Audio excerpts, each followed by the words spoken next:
वक्त की पाबंदियों को तोड़कर जब कोई परिंदा मुंडेर पर आकर सुरीली सदा देने लगे, जब कोई बेबसी, मिस्कीनी, लाचारी और बंदिशों से आगे की सोच रखता हो, जब कोई अपनी ज़िंदगी में कामयाबी हासिल करने की खातिर अपनी ताकत, अपनी हिम्मत, अपनी कुव्वत से ज़्यादा मशक्क़त करने का मादा रखता हो, तब यकीनी तौर पर कह सकते हैं कि ऐसे शख्स की कामयाबी कदम ज़रूर चूमती है। ज़िंदगी में मंजिल पाने की ललक ईमानदारी से शुरू होकर उस शख्स को कामयाबी की दहलीज पर लाकर खड़ा कर देती है। तब जाकर ये कामयाबी कभी न ख़त्म होने वाली एक ऐसी उड़ान में तब्दील होती है जो न सिर्फ उस शख्स को गले लगाती है बल्कि उसके माथे पर एक बेहद हसीन और शानदार पोसा भी देती है। हौसलों की उड़ान के आज के एक और शुमारे में मैं राशिद आप सबका तहे दिल से खैर मकदम करता हूँ, इस्तकबाल करता हूँ।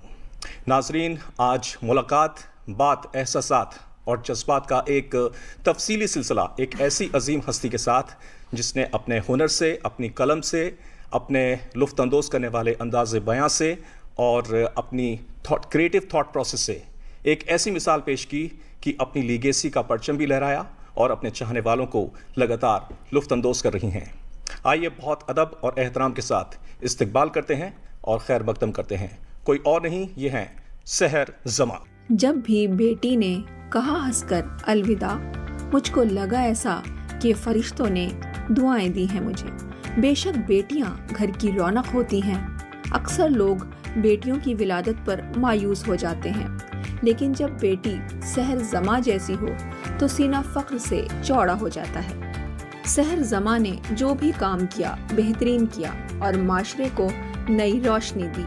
बेहतरीन सहाफ़ी, न्यूज़ एंकर और एंटरप्रेन्योर के तौर पर अपना लोहा मनवा चुकी सहर जमा का ख़ानदान भी किसी तारुफ का मोहताज नहीं है। अपने ज़माने के मशहूर गुलकार और अपनी मखमली आवाज़ से लोगों के दिलों पर हुकूमत करने वाले तलत महमूद की नवासी हैं। सहर जमा ने अपने नाना तलत महमूद के ऊपर एक बायोग्राफी भी लिखी है जिसे लोगों ने बहुत सराहा भी है।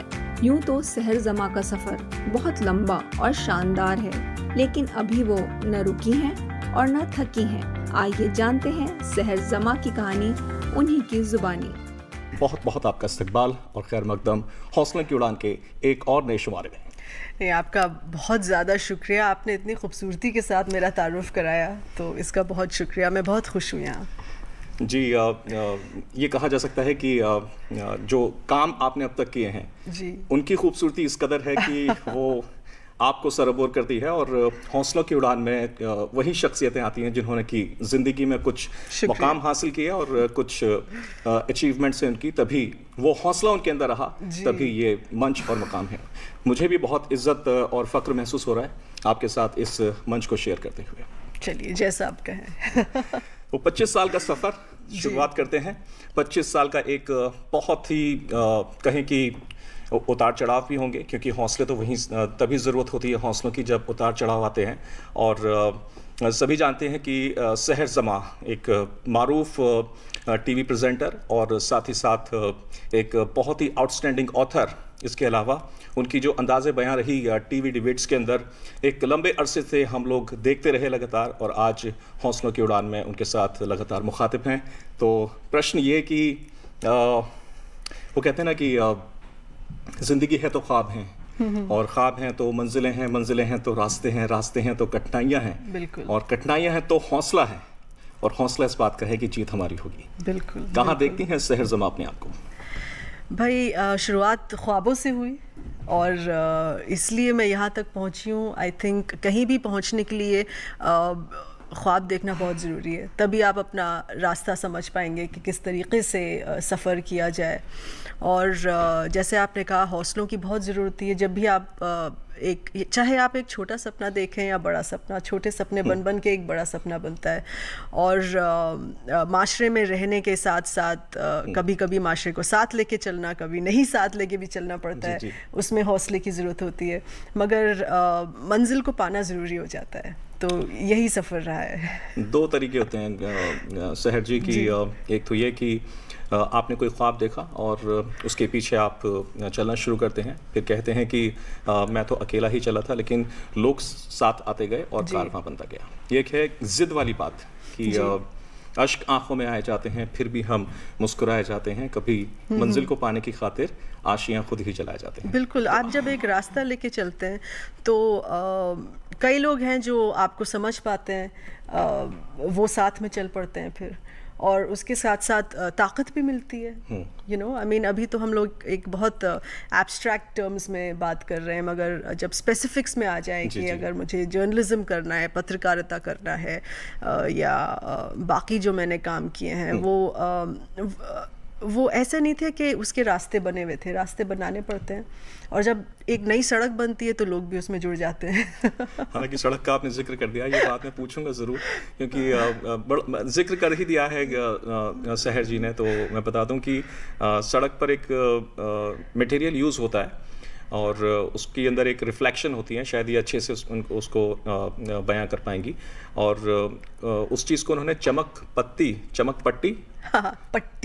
पट्टी, तो वहाँ पर भी अपनी क्रिएटिविटी इस कदर दिखाई कि चलिए आप जिक्र कर ही रहे हैं चमक पट्टी का यहीं पर आप। अच्छा, तो इंटरेस्टिंगली हम लोग चमक पट्टी से शुरुआत कर रहे हैं, तो जो देखिए, जो भी मैंने सड़क की हो गई थी तो सड़क से चमक पट्टी आ गई। ट्रू।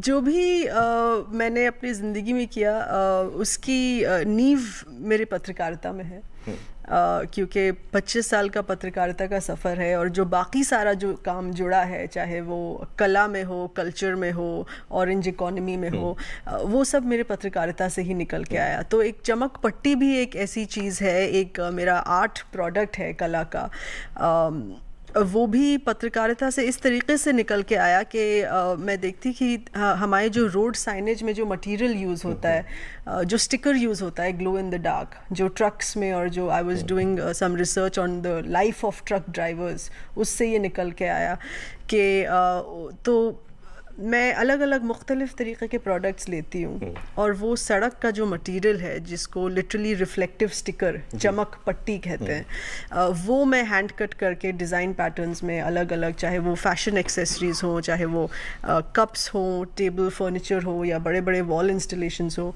मैं उसमें इस्तेमाल करती हूँ, और सोशल कॉन्शियसनेस के कई सब्जेक्ट्स उसमें उठाती हूँ। कहते हैं ना, क्रिएटिव अगर शख्स हो तो फिर वो हर जगह हर चीज़ में अपनी वो क्रिएटिविटी ढूंढने की कोशिश करता है। तो सफ़र इनका किसी सड़क पर हो रहा होगा, कुछ इनको ज़रूर समझ में आया होगा, फिर हम घूम कर उस पर वापस आएंगे। लेकिन बहुत बड़ा काम है सहर जमा जी का, एक बुनियाद उन्होंने रखी, और बुनियाद ही क्यों रखी, वो सब चीज़ें बहुत पहले से हो रही थी, लेकिन एक रास्ता दिखाया, और उसको कहते हैं क्रिएटिव इकोनॉमी या फिर ऑरेंज इकोनॉमी। और रोशनी डालेंगी सहर जी इस पर कि क्या है क्रिएटिव इकोनॉमी, क्या है ऑरेंज इकोनॉमी, कैसे बुनियाद आपने रखी और किस तरह से ये फ़ायदा पहुंचा रही है आर्टिस्ट को, क्रिएटिव पीपल को, क्या है इसका एक लब बोलो आप। तो क्रिएटिव जो आजकल के दौर में जो ये एक नया टर्म, नया लफ्ज़ आया है, ऑरेंज इकोनॉमी इसको कहते हैं। अभी इसी साल इनफैक्ट भारत सरकार का एक बहुत बड़ा सपोर्ट रहा है ऑरेंज इकोनॉमी में, क्योंकि अभी 2025 में इनफैक्ट जब हमारा पहला देश का वेव्स समिट हुआ था, तो उस समिट में ख़ास ऑरेंज इकोनॉमी की बात हुई। तो जब मैं गई वहाँ वेव समिट में, मुझे वहाँ बुलाया गया, और मैं अपने काम और किताब के बारे में भी बात कर रही थी वहाँ पे। तो जब मैंने वो एग्जीबिशन और समिट देखा, और कॉन्फ्रेंसेस और टॉक्स अटेंड की, और बात भी की उसमें, तो मुझे पता चला कि मेरे जीवन का जो 25 साल का काम है, चाहे वो मीडिया में हो, पत्रकारिता में हो, लिटरेचर में या राइटिंग में हो, या आर्ट्स एंड कल्चर में हो, या प्रमोशन ऑफ कल्चर में हो, वो सब इत्तेफाकन पूरा ऑरेंज इकोनॉमी में ही जुड़ा हुआ है। क्योंकि ऑरेंज इकोनॉमी मतलब मीडिया इंडस्ट्री, उसका मतलब films industry, Bollywood industry, entertainment industry. Orange economy के तहत अब इवेंट्स और गेमिंग इंडस्ट्री भी शामिल हो गई है, और क्रिएटिव इंडस्ट्री तो है ही, supporting the arts, supporting the crafts, supporting the textiles, जो भी क्रिएटिव से जुड़ा हुआ है उसको आजकल ऑरेंज इकोनॉमी कहा जाता है। तो मेरी जो शुरुआत कही जाए, मैं कहती तो हूँ जर्नलिज्म में है, हार्डकोर पॉलिटिकल न्यूज़ में है, न्यूज़ एडिटिंग में है, न्यूज़ चैनल्स में है, और बाद में मेरा सफ़र आर्ट्स और कल्चर में भी गया। मैंने हमेशा ये कोशिश की जो आर्ट्स और कल्चर की स्टोरीज़ हैं वो किसी वीकेंड इशू में ना हो, या किसी एंटरटेनमेंट शो में ना हो, प्राइम टाइम में हो या फ्रंट पेज न्यूज़पेपर में हो। हमेशा मेरी कोशिश यही रही कि उनको अलग से ना देखा जाए, उनको मेन न्यूज़ में भी जोड़ के देखा जाए। तो मुझे लगा कि मैं ऑरेंज इकोनॉमी की ही एडवोकेट और प्रोमोटर रही हूँ थ्रू माय वर्क।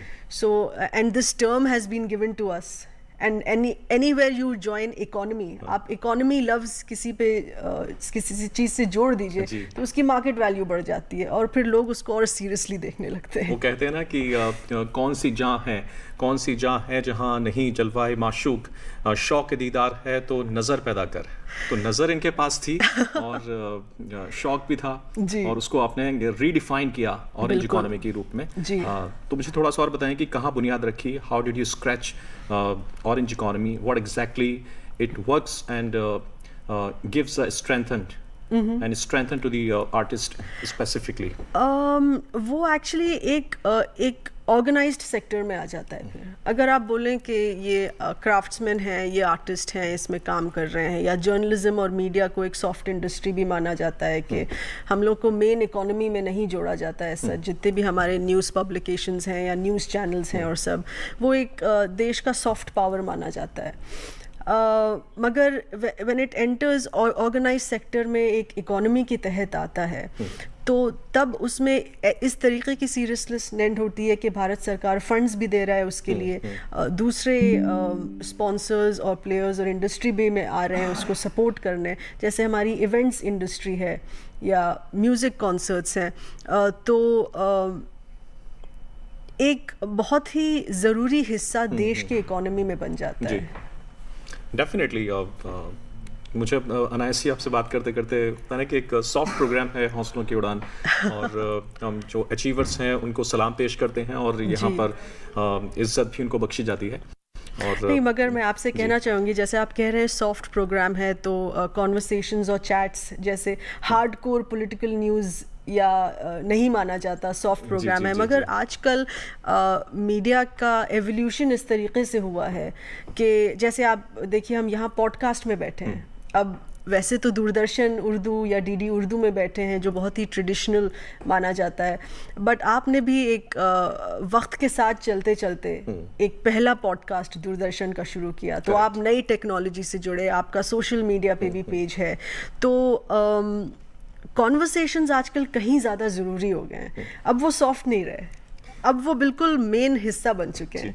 ये रिकॉर्ड भी है, आपने बोल ही दिया, ये हौसलों की उड़ान का जो शो है पॉडकास्ट के रूप में, ये रिकॉर्ड है दूरदर्शन का, ये पहला पॉडकास्ट शो है जी। तो ये रिकॉर्ड भी है और मुझे बेहद खुशी है कि यहाँ बैठ के मैं ये बात कहूँ कि दूरदर्शन जैसे वक्त के साथ चल रहा है तो उनके पॉडकास्ट शो में मैं यहाँ आई हूँ और एक हिस्सा बनी हूँ और हम लोग नए दौर की बात कर रहे हैं मीडिया में। बड़ी बेबाकी के साथ आपको देखा गया प्राइवेट मीडिया पर पॉलिटिकल इश्यूज डिस्कस करते हुए, सोशल इश्यूज डिस्कस करते हुए और इंटरव्यूज लेते हुए बहुत ही बड़ी शख्सियतों के। आज खुद एक कहूँ कि इस तरफ बैठी, इस तरफ है, मतलब रोल आर रिवर्स, इस कुर्सी की जगह में इस तरफ आ गई। कैसा महसूस हो रहा है आज?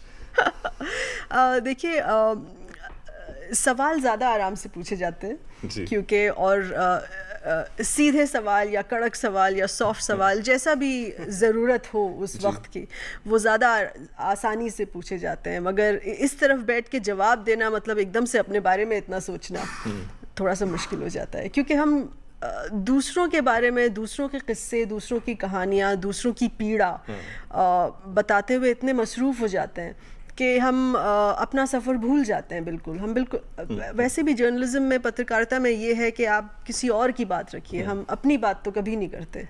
तो धीरे धीरे मुझे ख़्याल आया कि चैनल्स में आर्ट्स और कल्चर की स्पेस जितनी मैंने कोशिश की कि वो प्राइम टाइम में रहे, वो मार्केट और एडवर्टाइजिंग और मार्केटिंग सेल्स जो भी अपना लॉजिक इस्तेमाल करते हैं वो बिल्कुल श्रिंक करते गए, बिल्कुल ख़त्म करते गए आर्ट्स की स्टोरीज़। आर्ट्स और कल्चर मतलब डांस एंड थिएटर और हिंदुस्तान का जो क्लासिकल डांस है या हमारा जो विजुअल आर्ट्स है पूरा, और मुझे इस बात का बहुत अफसोस था बिकॉज़ ये हिंदुस्तान की, भारत की एक बहुत बड़ी पहचान है। हमारा जो आर्ट्स है, हमारा जो कल्चर है, हमारे जो टेक्सटाइल्स हैं, हमारी सॉफ्ट पावर की भी नींव है और हमारी बहुत बड़ी पहचान भी है ये। आप हिंदुस्तान की बात कर ही नहीं सकते हमारे आर्ट्स और कल्चर के बारे में। That is our identity. और ये लोगों को देखने को ना मिले न्यूज़ में या न्यूज़पेपर में पढ़ने को ना मिले तो बहुत डिससर्विस है। आप इसको ऐसे दरकिनार नहीं कर सकते। इसलिए मैंने फिर अपना एक चैनल शुरू किया, हुनर टीवी। वो एक वेब चैनल है, इंटरनेट और सोशल मीडिया स्पेस में है, और उसका टैगलाइन है, एक तो हुनर आप लफ्ज़ समझते हैं, इट मीन्स हाथ की कला, स्किल, और टीवी इज़ बिकॉज इट्स हुनर टीवी, और उसका टैगलाइन है making arts accessible.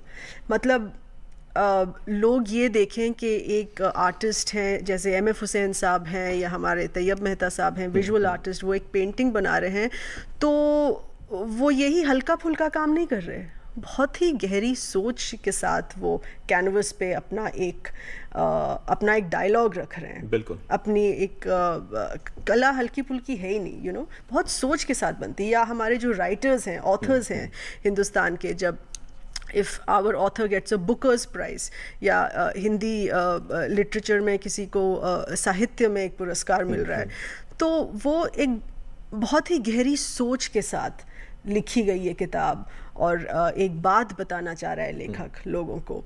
And it's a dialogue process. कला का हर एक चीज़ एक सोसाइटी के साथ एक डायलॉग है और वो डायलॉग लोगों तक पहुंचना चाहिए और लोगों को ये भी समझ होनी चाहिए कि बिहाइंड द सीन्स कैसे। आप तो एक फाइनल प्रोडक्ट देख रहे हैं, ठीक फरमा रहे हैं। एक फाइनल पेंटिंग, एक फाइनल किताब, एक फाइनल टेक्सटाइल का काम या एक फाइनल कथक डांस। आपने कल ये ऑफ द माइक मुझसे बात की थी तो ये जिक्र किया था आपने जी कि कोई एक कथक कोई डांस परफॉर्मेंस हो रही है तो हम तो सिर्फ आधे घंटे की 1 घंटे की परफॉर्मेंस देखते बिल्कुल। हैं, लेकिन सिर्फ मेकअप उस कथक आर्टिस्ट का तकरीबन 3-3.5 घंटे के अंदर बिल्कुल वो पीछे की तैयारी, ग्रीन रूम का समा और माहौल, और उससे पहले जो महीनों तक जो काम चल रहा है जी जी जी जी कि कौन सा राग और ताल और कौन सी कहानी बताई जाए और किस तरीके से बताई जाए, क्या जहन में रख के सामने लाया गया है, उसका एक पूरा प्रोसेस होता है। तो ये प्रोसेस लोगों को समझना है।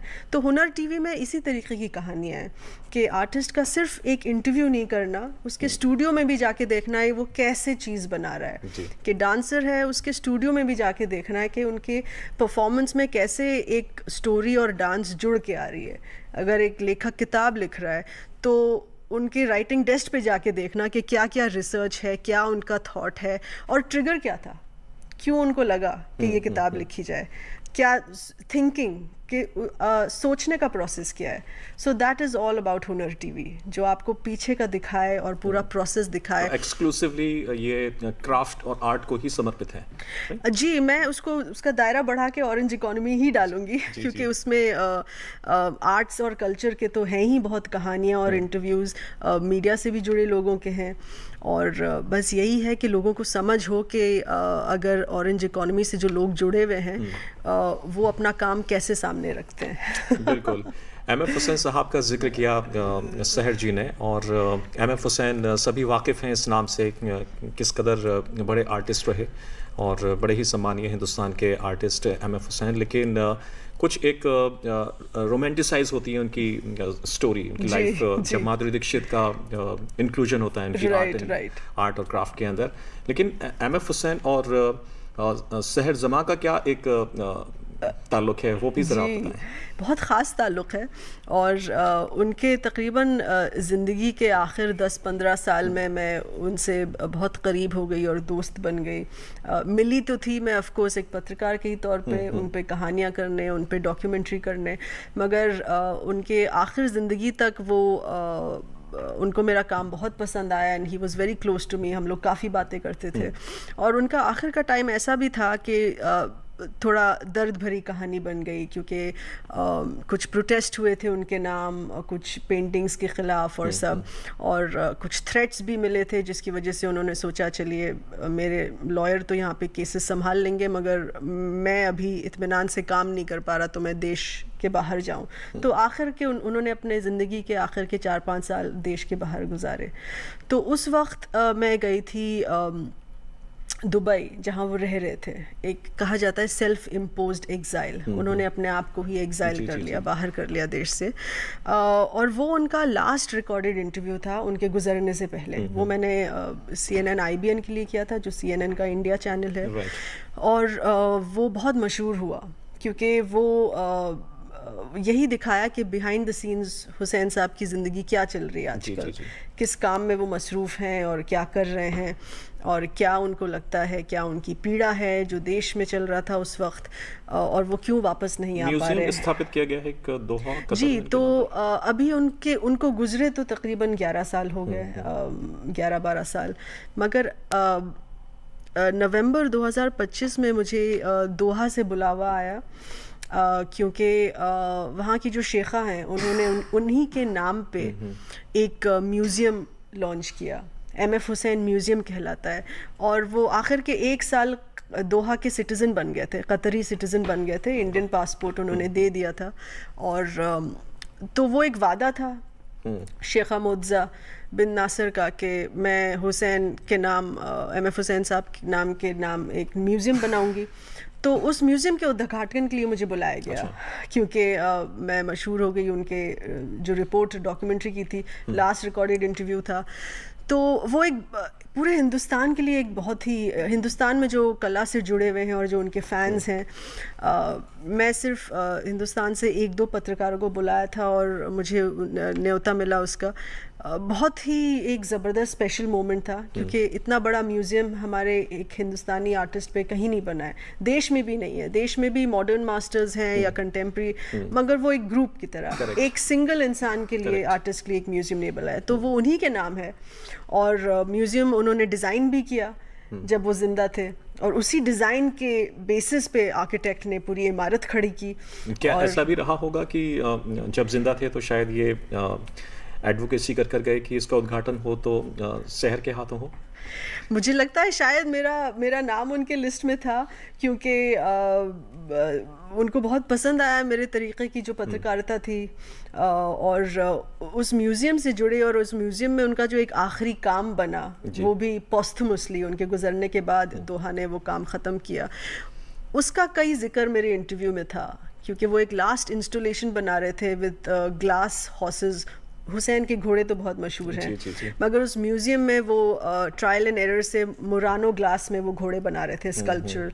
उसका जिक्र मेरे इंटरव्यू में था। और तो कई उनकी आखिर की जो चीज़ें थी, कई चीज़ों का वो जिक्र मेरे इंटरव्यू में था, और शायद उन्होंने मेरा नाम दिया होगा। मैं तो इसको खुशनसीबी समझती हूँ, क्योंकि बहुत ही एक गर्व की बात थी उस वक्त। बिल्कुल गर्व की बात है, क्योंकि किसी आम MF हुसैन प्रेमी से पूछें तो शायद ये कहेंगे कि माधुरी दीक्षित को पॉसिबली इनवाइट करना चाहिए था, लेकिन आपको वहाँ पर इनवाइट किया गया इसके लिए, तो बहुत बहुत मुबारकबाद जी, शुक्रिया, भी बहुत कुछ। और आगे बढ़ते हुए आपकी फहरिस्त में जर्नलिज्म का आपने जिक्र किया, हार्डकोर न्यूज़ का जिक्र किया, और हमने भी खूब देखा आपको TV पर डिबेट्स करते हुए बहुत अग्रेसिवली। लेकिन जेंडर डिस्क्रिमिनेशन का भी कभी आपको सामना करना पड़ा इन द न्यूज़ रूम और वाइल कवरिंग द स्टोरीज और in journalism career, being a female? I would not say gender discrimination, क्योंकि खुशनसीबी से मैंने बहुत अच्छी जगहों पे काम किया है, बहुत अच्छे ब्रांड्स और चैनल्स के साथ काम किया है, बट उनको फ़िक्र होती थी कि अगर एक फ़ीमेल जर्नलिस्ट कहीं जा रही हैं कवर करने, तो अच्छे से गाड़ी और सिक्योरिटी और कैमरा पर्सन और सबको भेजा जाए। So I think it was more of their responsibility कि हमारे विमेन एम्प्लॉयज़ और विमेन जर्नलिस्ट की सेफ्टी बरकरार रहे। जैसे हमारे मिसाल के तौर पे हमारे जो ब्रेकफास्ट शोज़ होते हैं, तो कहने के लिए ऑन एयर तो यही बिहाइंड द सीन्स जो स्टोरी जो मैं बार बार बोलती जाती हूँ, ऑन एयर जो फाइनल प्रोडक्ट होता है, जो श्रोता दर्शक देखते हैं, वो है कि 6 बजे, सुबह 6 बजे से या सुबह 7 बजे से ब्रेकफास्ट बुलेटिन शुरू हो जाते हैं, मगर उसका काम सुबह 4 बजे से शुरू होता है, और हम उठते थे रात के 3 बजे। तो मेरे पेरेंट्स कभी और वालिद वालदाई कहती थी कैसी जगह है कि बीच में रात को उठ के तुम्हें जाना पड़ रहा है। We used to call it the graveyard shift, you know, कि 3 बजे 4 बजे रात को उठ के जा रहे हैं और 4 बजे ऑफिस पहुंच रहे हैं क्योंकि 6 बजे की तैयारी करनी है, 7 बजे के शो की तैयारी करनी है, तो उसकी शुरुआत 2-3 घंटे पहले हो जाती थी। तो उसके लिए जैसे आप ऑफिस गाड़ी भेजती थी पिकअप के लिए और ड्राइवर के साथ एक सिक्योरिटी गार्ड भेजती थी। तो मैं ये बहुत बड़ी खुशनसीबी समझती हूँ कि हमारे मीडिया इंडस्ट्री में हालात ऐसे हैं कि वो विमेन जर्नलिस्ट की सिक्योरिटी को बहुत टॉप प्रायोरिटी देते हैं और वो एक जिम्मेदारी समझते थे कि अगर फीमेल जर्नलिस्ट ऐसे घंटों में काम कर रही है तो उसके साथ एक सिक्योरिटी भेजी जाए और उसका सब इंतज़ाम किया जाए, यू नो। जो टेक्नोलॉजी का जितना ज़्यादा इन्वॉल्वमेंट हुआ, चीज़ें जितना ईजी अवेलेबल हुई, उतनी ही एक देखा जाता है कि पढ़ने की भी जो कोशिशें थी वो कम हुई, गौर व फिक्र करने की कोशिशें थी वो कम हुई, और वो रिफ्लेक्ट करता है बिल्कुल being an artist, being an journalist, on screen, newspaper, सब और वो हमारे इंडस्ट्री में भी, जैसे मैं आपको बताऊं अभी ब्रिक्स नेशंस का मीडिया फोरम जो हुआ था कुछ साल पहले, जब Beijing was on the chair and handling it, तो उन्होंने हिंदुस्तान से 2 पत्रकार बुलाए, उनमें से एक मैं थी, और बाकी देशों से जो ब्रिक्स नेशन मतलब ब्राज़ील, रशिया, इंडिया, चाइना और साउथ अफ्रीका, तो इन सब से 2-2 पत्रकार आए थे और हम लोगों ने सब बैठ के, तो आप ये समझिए कि हम पूरी दुनिया के जर्नलिस्ट थे और हम सब बैठ के इसी पे डायलॉग किया कि जो सबसे बड़ा जो एक न्यूज़ मीडिया का सबसे बड़ा जो थ्रेट है वो यही है कि वो AI इस्तेमाल उसका होगा और उससे मिस इन्फॉर्मेशन, फेक न्यूज़, तो कैसे फेक न्यूज़ को पकड़ा जाए, कैसे लोगों को बताया जाए, क्योंकि हमारे जो कंज्यूमर्स ऑफ न्यूज़ हैं, जो न्यूज़ पढ़ते हैं, जो न्यूज़ देखते हैं, उनको कैसे आगाह किया जाए। क्योंकि देखिए हमें तो कुछ पता है कि फैक्ट चेक कैसे किया जाए, या एक स्क्रिप्ट AI ने लिखी है, इंसान ने लिखी, उसको कैसे पकड़ा जाए, हम लोग ट्रेंड हैं, हम लोग एक्सपर्ट्स हैं, हम समझते हैं, मगर आम जनता को कैसे बताया जाए।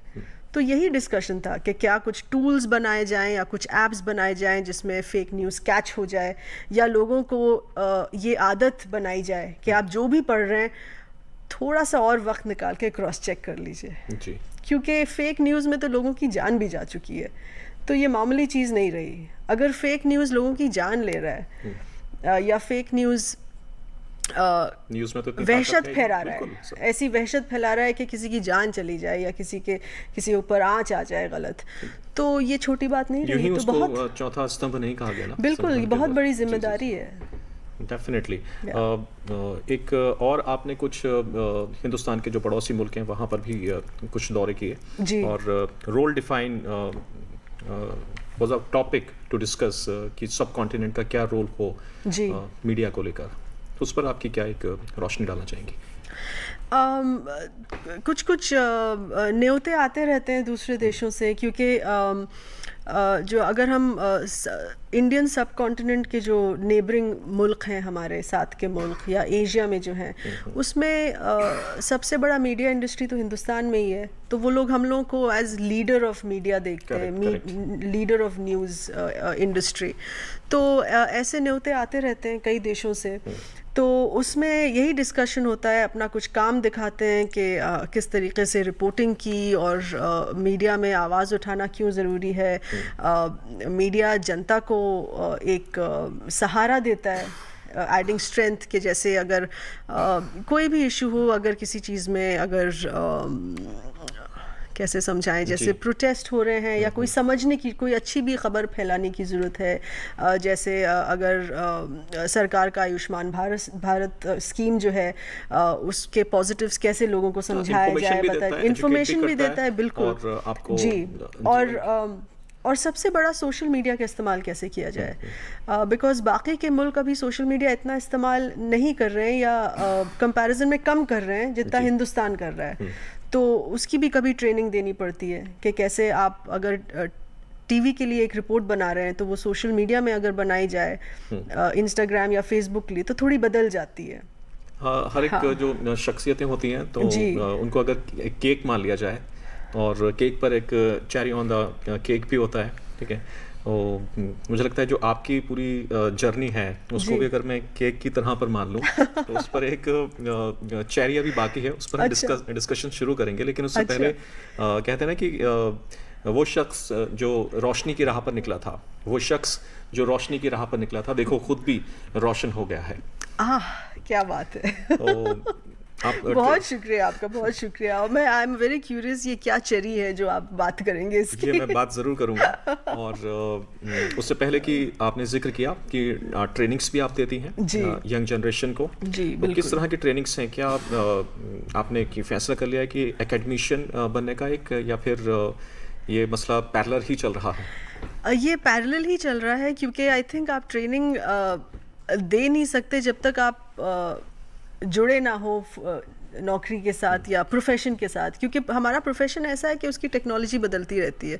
अगर मैं बोल दूं मैं अभी रोक दूं या सिर्फ ट्रेनिंग दूं, तो उस दौरान टेक्नोलॉजी चेंज हो जाएगी, तो मैं अपने आप को अपडेट नहीं कर पाऊंगी, तो मैं नेक्स्ट जनरेशन को क्या पढ़ाऊंगी?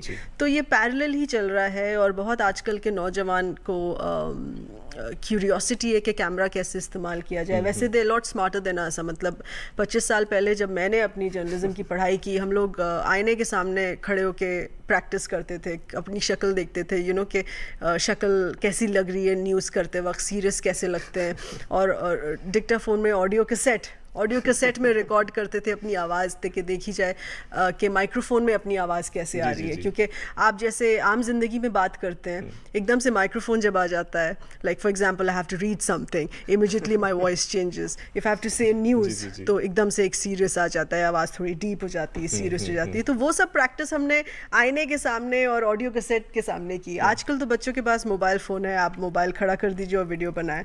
तो when I started training them on कैसे कैमरा फेस किया जाए, कैसे अपने आप को रिकॉर्ड किया जाए, तो मैंने सोचा बहुत ज़्यादा कॉन्फिडेंट होंगे आज के बच्चे, सब पता है उनको। बट जो बेसिक्स हैं वो बेसिक्स रहते हैं कि फ्रेम कैसे बनाओ, शक्ल को टॉप एंगल ना लो, फ्रंट आई लेवल लो, लाइट कैसे लगाओ, रिंग लाइट कैसे इस्तेमाल करो, ये सब बेसिक्स हैं जो सबको ज़रूरत होती है। नज़र पड़ती है तलत महमूद साहब पर। अब आप कहेंगे तलत महमूद साहब और सहर जमा का क्या नाता तो बहुत गहरा है, क्योंकि ख़ुद उनकी नातिन है सहर जमा, और ये बात इन्होंने छिपा कर रखी बड़े अरसे तक अपने दोस्तों से भी, अपने कलीग से भी, और तकरीबन 2018 के आसपास आते आते ये बात उजागर हुई कि तलत महमूद साहब आपके नाना जी थे। और जो मैंने जिक्र किया शुरू में कि एक इनक्रेडिबल टीवी प्रेजेंटर हैं और आउटस्टैंडिंग ऑथर, बायोग्राफी लिखी है सहर जी ने तलत महमूद साहब पर, तो यहाँ से जिक्र करते हैं उस बात का, cherry on the cake. Talat Mahmood साहब और आप जी नातिन हैं, डायरेक्टली नातिन हैं, या किस तरह का रिश्ता तलत महमूद का? मेरे नानी के सगे भाई, तो मेरे वालदा के मामू, सगे मामू, तो मेरे मामू नाना हुए उस तरीके से। और क्योंकि वो बम्बई में रहते थे, तो बचपन में हमने कोई बहुत ही भारी लफ्ज़ नहीं इस्तेमाल किया कि उनको नाना जान, नाना जनिया या कुछ बोला जाए। तो मेरे भाई ने बोला देखो आसान तरीका ये है कि बम्बई में रहते हैं तो ये बम्बई नाना है। तो हम उनको बचपन से बम्बई नाना बुलाते थे। तो वो पूरी दुनिया के लिए तलत महमूद और हमारे लिए बम्बई नाना। जी बहुत ही प्यारा रिश्ता था, बहुत ही खुश मिजाज इंसान, बहुत ही खूबसूरत दिल। जिस तरीके की उनकी आवाज़ थी वैसी उनका दिल था, नरम और ख़ूबसूरत। और बहुत अच्छी मेमोरीज़ जुड़ी हुई हैं उनके बम्बई के घर जाके गर्मी की छुट्टियां गुजारना। और वो हमें घुमाने ले जाते थे, बम्बई दिखाने, कुछ अपने दोस्तों से मिलाने, अपने फ़िल्मी दोस्तों से मिलाने। मगर एक बहुत ही पर्सनल रिश्ता रहा। ऐसा नहीं है कि हम एक इतने बड़े आइकॉनिक लेजेंड से मिल रहे हैं और सब। घर का रिश्ता था, बहुत ही पर्सनल था, बहुत स्वीट था। और मैंने अपने करियर के सफ़र में तो कभी उनका जिक्र नहीं किया, क्योंकि ऑल्सो बिकॉज मैं ज़्यादा पॉलिटिकल न्यूज़ में मसरूफ़ थी। कल्चर के बाद जब करते भी थे तो हमारे जो बॉलीवुड और फिल्म जर्नलिस्ट थे वो अलग थे, उनको भी कभी नहीं पता था। तो तकरीबन 15-16 साल प्रोफेशन में रह के बहुत 2018-19 में मैंने उनका जिक्र करना शुरू किया, क्योंकि मेरे दिल में एक बात आई कि ये हमारे ख़ानदान में हैं और इतने बड़े हैं और पद्म भूषण हैं माशाल्लाह, तो इनके नाम मैं एक ट्रिब्यूट कॉन्सर्ट करना चाहती हूँ जो उनके ही जिक्र और उनके ही याद में हो, जी। उन्हीं के फिल्में और उन्हीं के गाने का एक ट्रिब्यूट कॉन्सर्ट हो। और ये हुआ ऐसा कि मेरा बेटा उसी वक्त कुछ 1-1.5 साल का था, बच्चा था छोटा सा, और मैं उसको अपने वालदा के घर छोड़ के अपने न्यूज़ के लिए जा रही थी। मैंने भी वापस न्यूज़ उसी वक्त ज्वाइन की था शुरू। और तो आप जब एक न्यू मदर होते हैं तो आपका कभी दिल नहीं करता कि आप बच्चे को छोड़ के जाएं, but when you go back to work आपको वापस जाना पड़ता है काम पे। और उस दिन उसको बुखार था और मेरा जी नहीं कर रहा था छोड़ने का, मगर वो बुलेटिन्स बुक हो चुके थे, स्टूडियो का काम था, तो मैं उसको छोड़ के जा रही थी और अपने गाड़ी में बैठी ऑफिस की तरफ रेडियो ऑन किया तो रेडियो में बम्बई नाना गा रहे थे, या तो शाम गम की कसम गा रहे थे या तस्वीर बनाता हूँ। आवाज़ तो आपकी भी अच्छी है। हाँ, कुछ ठीक गुनगुना ठाक। सकते हैं आप बम्बई नाना का कोई नगमा? जी करेंगे कुछ ज़रूर। तो उनका गाना आया रेडियो में। जी। और उनके आवाज़ के बारे में जो कहा जाता है कि वो हमेशा आपको शांत बना देता है और आपके दिल के लिए एक बाम की तरह है, तो वही मुझे लगा।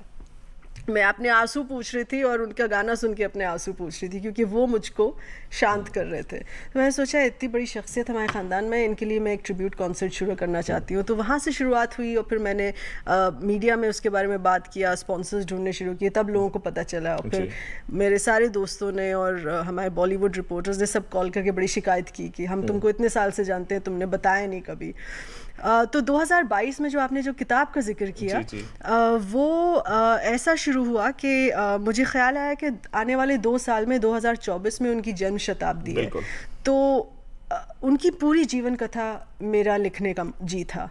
और उसमें बहुत ज़्यादा रिसर्च करनी पड़ी कि मैं लोगों को ये बोलती हूँ कि मैंने नातिन के तौर पे तो लिखी किताब, because it's a very emotional family story, but साथ साथ मैंने एक पत्रकार की तरह भी ये किताब लिखी, क्योंकि जब आप एक इतने बड़े शख्सियत की कहानी जोड़ रहे हैं जिसका जीवन 1924 में शुरू हुआ, जिनका ख़ानदान फ्रीडम मूवमेंट से जुड़ा है, इंडिपेंडेंस से जुड़ा है, जो पार्टीशन से कुछ गुजरा हो, और फिर इस्टेब्लिश करना गोल्डन एरा म्यूज़िक और गज़ल गायकी की नींव रखना एक नए हिंदुस्तान के लिए, तो उसमें आपको बहुत ज़्यादा रिसर्च भी करनी पड़ती है, उसमें फैक्ट चेक भी करनी पड़ती है। मैं तो कहती हूँ मैंने आधी से ज़्यादा किताब फैक्ट चेक में लगा दी, क्योंकि मेरे जो ख़ानदान में उनकी जो कहानियाँ था मुझे वो भी फैक्ट चेक करना पड़ा कि ये शायद 1955 की कहानी नहीं है, ये 1956 की कहानी होगी। अम्मा आप फिर से देख लीजिए प्लीज़, ये फैक्ट चेक करना ज़रूरी है।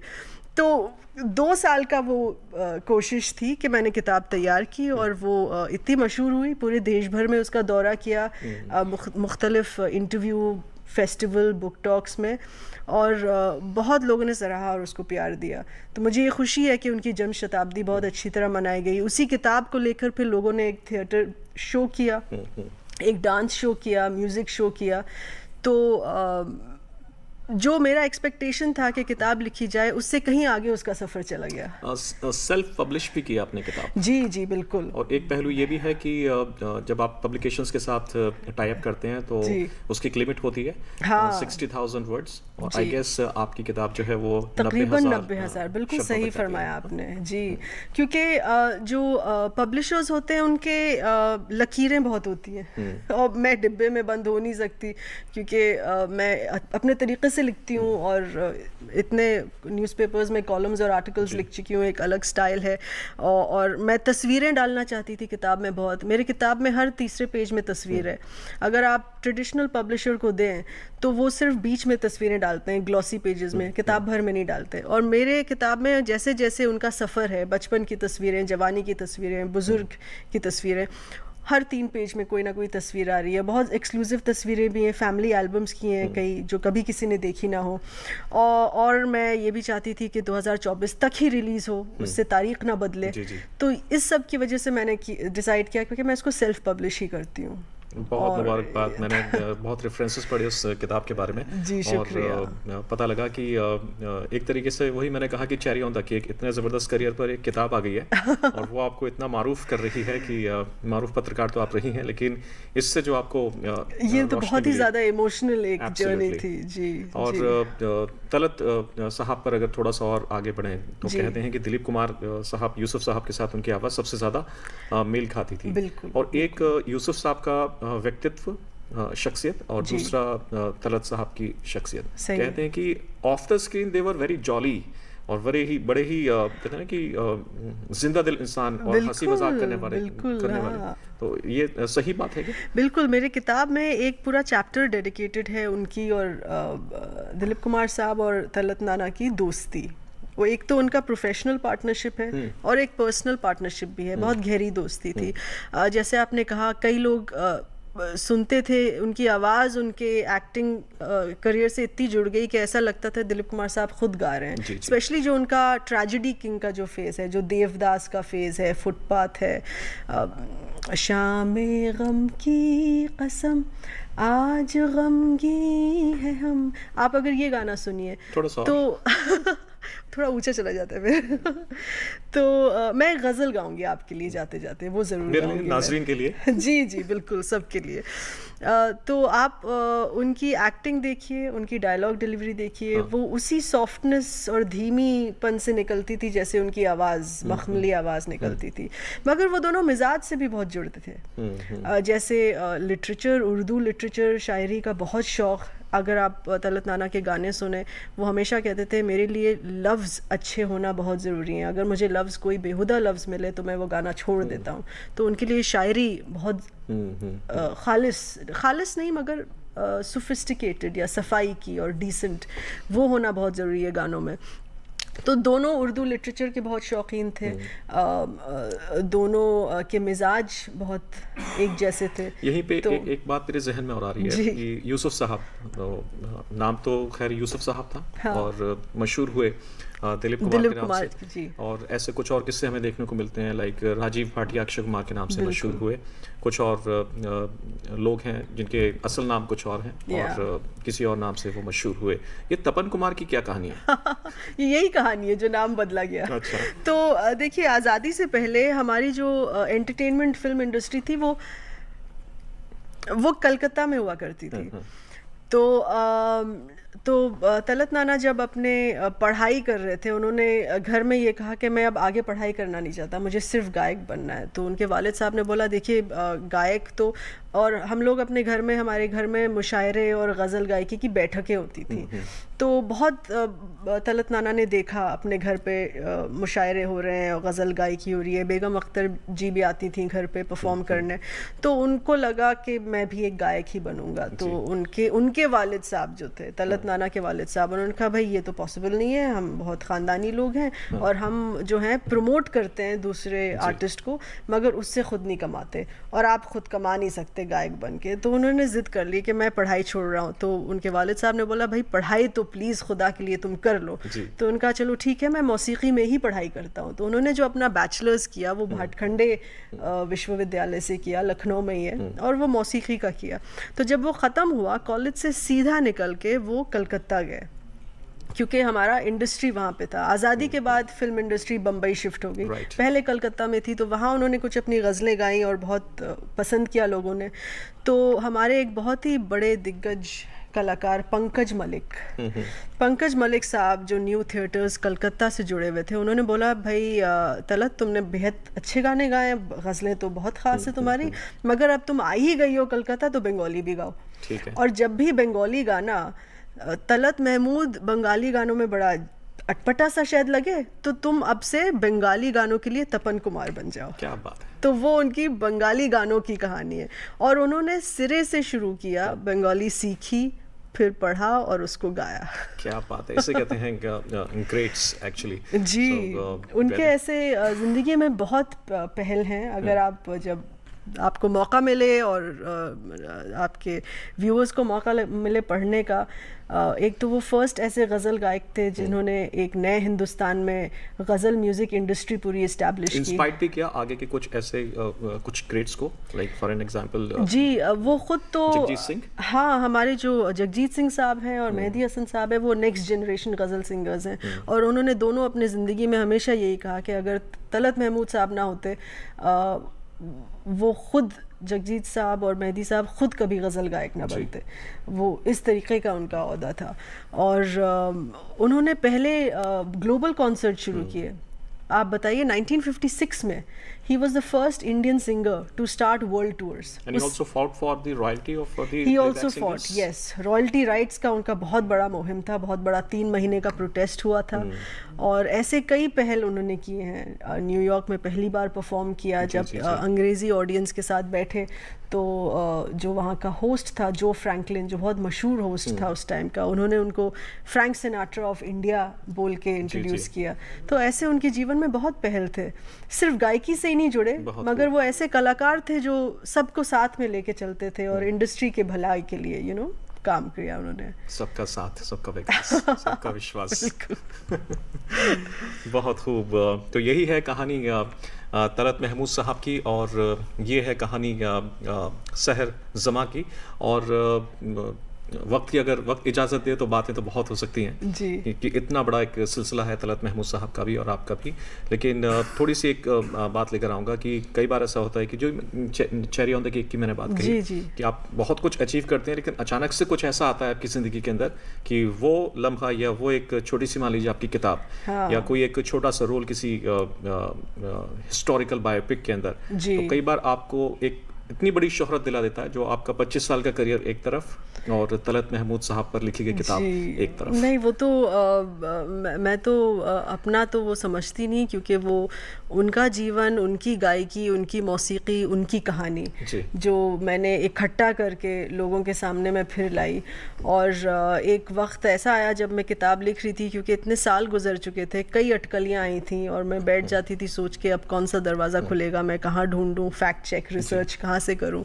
तो मेरा जी हमेशा करता था कि उनसे बात करूं। तो मुझे कभी एहसास होता था कि वो साथ बैठे हुए हैं और मुझे आइडियाज़ दे रहे हैं कि वहाँ देखो, कोशिश करो, वहाँ बात करो। क्योंकि उनके जो पुराने कॉलीग्स जो अब 90 साल के हो चुके हैं, जिनसे मैंने बात की और उनका जिक्र है किताब में, तो मुझे ऐसा लगा वो मुझे रास्ता दिखाते गए। और उनकी एक गज़ल जो मैं कुछ लफ्ज़ गाऊंगी उसका, वो हमेशा मुझे जैसे तड़पा के चली जाती थी, क्योंकि वो गज़ल ऐसी है, फिर वही शाम। तो उसके जो स्टैंज़ा में जो है, जाने अब तुझसे मुलाकात कभी हो के ना हो, तेरी मंजिल मेरी मंजिल से बिछड़ आई है, फिर वही शाम, वही गम, वही तन्हाई। तो मुझे ख्याल आता था कि हमारी मंजिलें ऐसी बिछड़ गई हैं, वो है नहीं मेरे साथ, और मेरा उनका जी इतना करता था उनके साथ बात करने का। तो किताब तो मैंने लिखी है, मेरा नाम उसमें है, मगर कहानी उनकी है और साथ भी उनका है। मुझे हमेशा लगा वो साथ बैठ के मेरे साथ लिख रहे थे। ये भी साथ बहुत ज़बरदस्त रहा आज हौसलों की उड़ान के अंदर आपके साथ, जिसमें बातें हुई बेशुमार, शुरुआत से लेकर और यहाँ तक तलत महमूद साहब तक, और इसकी जो ख़त्म हो रहा है ये हौसलों की उड़ान का शो, और आपकी इस शानदार आवाज़ पर और तलत महमूद साहब की शानदार गज़ल पर बहुत बहुत आपका शुक्रिया हौसलों की उड़ान में मौजूदगी के लिए, वक्त निकालने के लिए, और यहाँ पर आकर इतनी शानदार एक पूरे सफ़र पर रोशनी डालने के लिए बेहद बेहद बेहद। नहीं, आपकी वजह से राशिद और डीडी उर्दू, हौसलों की उड़ान की टीम की वजह से, ये पॉडकास्ट की वजह से मुझे अपने सफ़र के बारे में सोचने और बात करने का भी मौका मिला, क्योंकि हम अपने बारे में तो सोचते ही नहीं कभी इतना। बहुत बहुत शुक्रिया। सुरखरू होते हैं दुनिया में हमेशा वही लोग, दश्त व सहरा से जो सरगर्द गुजर जाते हैं। नाज़रीन, हौसलों की उड़ान के आज के इस शुमारे में मेरे साथ बस इतना ही, लेकिन अगले शुमारे में फिर होगी आपके साथ मुलाकात एक और अजीम शख्सियत के साथ। और आपको याद दिला दें कि अगर आप डीडी उर्दू को यूट्यूब पर भी देखना चाहते हैं तो हम यूट्यूब पर भी आपके लिए उपलब्ध हैं, आप चैनल को सब्सक्राइब कर सकते हैं। तो अपना रखें खास ख्याल, फिर होगी मुलाकात। बहुत शुक्रिया जुड़ने के लिए। आदाब।